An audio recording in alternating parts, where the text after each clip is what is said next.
আমরা প্রথমে দুঃখ প্রকাশ করে নিচ্ছি, আজকে জুমাবার আমরা করে ফেলেছি, তারপরে আপনারা এসেছেন, কথা বলছেন, আপনাদেরকে এই কারণে ধন্যবাদ জানাই।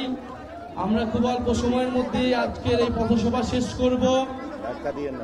মুন্সিগঞ্জবাসী প্রমাণ করেছে মুন্সিগঞ্জে জাতীয় নাগরিক পার্টির যে অস্তিত্ব, জাতীয় নাগরিক পার্টি মুন্সিগঞ্জের জনগণের অধিকার রক্ষায় প্রস্তুত, নতুন বাংলাদেশ বিনির্মাণে প্রস্তুত। প্রিয় সংগ্রামী মুন্সিগঞ্জবাসী, আমরা জানি মুন্সিগঞ্জের ইতিহাস, এই ভূমির ইতিহাস। এই মুন্সিগঞ্জ ছিল প্রাচীন বাংলার অন্যতম গুরুত্বপূর্ণ রাজধানী। বিক্রমপুর থেকে ইদ্রাকপুর এই প্রাচীন বঙ্গ সভ্যতার অন্যতম রাজনৈতিক সাংস্কৃতিক কেন্দ্র ছিল এই মুন্সিগঞ্জ। এই মুন্সিগঞ্জ অনেক মহৎ মানুষের জন্মস্থান। মুন্সিগঞ্জ মহৎ মানুষদের জন্ম দেয়, প্রতিভাবান মানুষদেরকে জন্ম দেয়, প্রতিবাদী মানুষদেরকে জন্ম দেয়।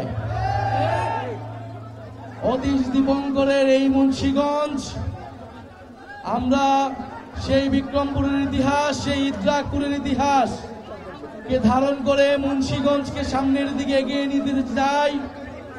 পদ্মা ও মেঘনার দাপটে আমরা জানি নদী ভাঙন হচ্ছে। মুন্সিগঞ্জে প্রচুর মানুষ প্রতি মাসে জলবায়ু উদ্বাস্তু হচ্ছে, অবৈধভাবে বালু উত্তোলন হচ্ছে, চাঁদাবাজি হচ্ছে, সন্ত্রাস হচ্ছে। ডিজাইন, এলিগেন্স, বিউটি, সেরা পণ্য সবার জন্য জেভিকো। প্রিয় মুন্সিগঞ্জবাসী, যে ইতিহাস গৌরব এই মুন্সিগঞ্জ ছিল শুধু বাংলা নয়, উপমহাদেশের অন্যতম গুরুত্বপূর্ণ শিক্ষা কেন্দ্র, সাংস্কৃতিক কেন্দ্র। আজকে মুন্সিগঞ্জের স্বাস্থ্য সেবার বেহাল দশার কথা আমরা জানি। ঢাকার এত কাছে হওয়া সত্ত্বেও যাতায়াত ব্যবস্থার বেহাল দশার কথা আমরা জানি। শিক্ষা এবং কর্মসংস্থানের দুর্গতি রয়েছে মুন্সিগঞ্জে, এটাও আমরা জানি। প্রিয় মুন্সিগঞ্জবাসী, মুন্সিগঞ্জ মাথা উঁচু করে দাঁড়া হতে চায়। মুন্সিগঞ্জ সেই বিক্রমপুর, সেই ইদ্রাকপুরের ঐতিহ্যকে ধারণ করে দাঁড় হতে চায়। প্রিয় মুন্সিগঞ্জবাসী, মুন্সিগঞ্জের তরুণ যুবকেরা, মুন্সিগঞ্জের আলেমেরা, নারী সমাজ, শ্রমিক জনতা লড়াই করেছিল ফ্যাসিস্ট স্বৈরাচারের বিরুদ্ধে। মুন্সিগঞ্জবাসীকে আমরা জানাই লাল সালাম। আমরা জানি সামনে আমাদের আরেকটি লড়াই আসতেছে, আমরা সেই লড়াইয়ের প্রস্তুতি নিচ্ছি। আমরা জানি আমাদের লড়াই অনেক ফ্রন্টে করতে হবে। প্রিয় মুন্সিগঞ্জবাসী, সেই সাহসিকতার সাথে সামনের এই নতুন বাংলাদেশ বিনির্মাণের লড়াইও সাথে থাকবে আমরা জানি। প্রিয় মুন্সিগঞ্জবাসী, আমরা আজকে আপনাদের কাছে ওয়াদা করতে এসেছি, ওয়াদা নিতে এসেছি। গোপালগঞ্জে হামলা চালানো হয়েছে, বাংলাদেশের আরো 10টা জায়গায় হামলা চালানো হবে, আমাদেরকে দমন করা যাবে না। সংগ্রামী মুন্সিগঞ্জবাসী, মুজিববাদের বিরুদ্ধে যে লড়াই, যে যুদ্ধ আমরা ঘোষণা করেছি গণ অভ্যুত্থানের মধ্য দিয়ে, ফ্যাসিবাদী ব্যবস্থা বিলোপের যে লড়াই আমরা শুরু করেছি, এই লড়াই সমাপ্ত না করে আমরা শেষ থামব না। প্রিয় মুন্সিগঞ্জবাসী, আপনাদেরকে এই নদী ভাঙন থেকে রক্ষা করব আমরা, নদী দুর্যোগ থেকে রক্ষা করব আমরা। এই মুন্সিগঞ্জের হাজারো মানুষ প্রবাসে থাকেন, আমরা সেই প্রবাসীদের ভোটাধিকারের পক্ষে কথা বলছি। অনেকে বলছে প্রবাসীদের কোনো অবদান নাই, তারা কেন ভোট দিবে? প্রিয় মুন্সিগঞ্জবাসী, আপনারা আপনাদের পরিবারের সদস্য যারা রয়েছে প্রবাসে, তাদেরকে সচেতন এবং সরব হতে বলুন। প্রবাসীরা বাংলাদেশের অংশ, আমরা তাদের ভোটাধিকার নিশ্চিত করব ইনশাআল্লাহ। প্রিয় মুন্সিগঞ্জবাসী, আজকে জুম্মাবার, আমরা সবাই মসজিদে যাব।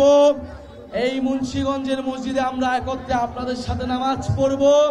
আমাদের সৌভাগ্য হয়েছে আপনারা আমরা একসাথে নামাজ পড়ব, আমরা আমাদের শহীদদের জন্য দোয়া করব, আহত ভাইদেরকে জন্য দোয়া করব এবং আমরা দোয়া করব বাংলাদেশের উপর আল্লাহর রহমত আসবে।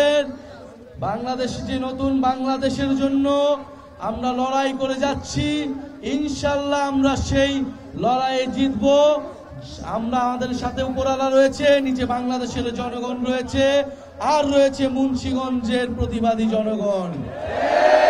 সংগ্রামী মুন্সিগঞ্জবাসী, ভয়ের কোনো কারণ নেই, আপনারা সচেতন হন। গণ অভ্যুত্থানে আপনার সন্তান জীবন দিয়েছে, আপনাকে এবার কথা বলতে হবে। এলাকায় এলাকায় পাড়ায় পাড়ায় আপনারা সরব হন, প্রতিবাদের সংস্কৃতি গড়ে তুলুন। ইনশাআল্লাহ আমরা যখন প্রতিবাদ করতে শিখেছি, আমরা আমাদের সকল অধিকার এবং আমাদের মর্যাদা নিশ্চিত করেই আমরা ঘরে ফিরব। দেখা হবে নতুন বাংলাদেশে। মুন্সিগঞ্জে এসে আমরা আমাদের যাত্রা শুরু করলাম, ইনশাআল্লাহ প্রতিনিয়ত আমরা মুন্সিগঞ্জে আসব। মুন্সিগঞ্জ আমাদের, আমরা মুন্সিগঞ্জকে নিয়ে আমরা নতুন বাংলাদেশ বিনির্মাণ করব ইনশাআল্লাহ। আমরা আপনাদের আজকে সময়ের স্বল্পতার কারণে আমাদের এখানে অনেক গুরুত্বপূর্ণ নেতৃবৃন্দ কথা বলতে পারেনি। আমাদের যারা জাতীয় নাগরিক পার্টির স্থানীয় নেতাকর্মী রয়েছেন, জাতীয় যুব শক্তি রয়েছেন, জাতীয় শ্রমিক উইং এবং ছাত্র সমাজ এবং শহীদ পরিবারের যারা রয়েছেন, তাদেরকে আন্তরিকভাবে ধন্যবাদ এবং কৃতজ্ঞতা জানাচ্ছি। আপনাদের সাথে আবারও দেখা হবে। আসসালামু আলাইকুম।